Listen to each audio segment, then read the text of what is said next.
Bangabandhu অনূর্ধ্ব-19 gold কাপের প্রচারণার অংশ হিসেবে 3 দিনের সফরে ঢাকায় এসেছেন নারী বিশ্বকাপার ক্যাটেরিন ফাবিওলা।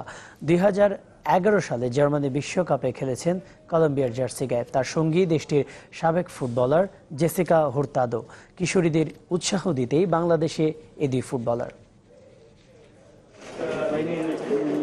থিম সং, নাটক, থিম ভিডিওর পর বঙ্গমাতা গোল্ড কাপে নতুন চমকে দেশে এসেছেন নারী বিশ্বকাপার কলম্বিয়ান ক্যাটরিন ফাবিওলার সঙ্গী স্বদেশী জেসিকা হুরতাদো। বুধবার ঢাকায় এসেছেন দুই নারী ফুটবলার। পরিচিতি পর্বে এবার ফুটবল ভবনে হাজির দুজন। ক্যাটরিন ও জেসিকাকে স্বাগত জানায় ফেডারেশন। অল্প সময়ই বাংলাদেশে মুগ্ধ বিশ্বকাপার ক্যাটরিন ফাবিওলা। আতিথেয়তায় তফাৎ দেখছেন না নিজের দেশের সঙ্গে।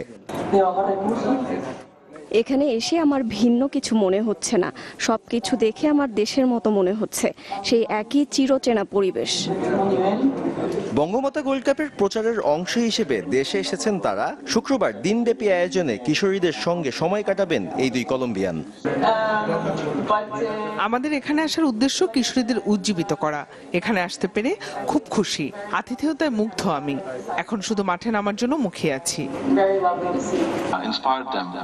To play football, to watch the matches, to support their team, to follow the teams and so on. And as a part of that campaign, tomorrow's program has been arranged. 3 দিনের সফরে শনিবার বাফুফে অ্যাস্ট্রোটার্ফে ফুটবল ফেস্টিভ্যালে অংশ নেবেন ক্যাটরিন আর Jessica. Sadman Shakib, channel 24, Dhaka.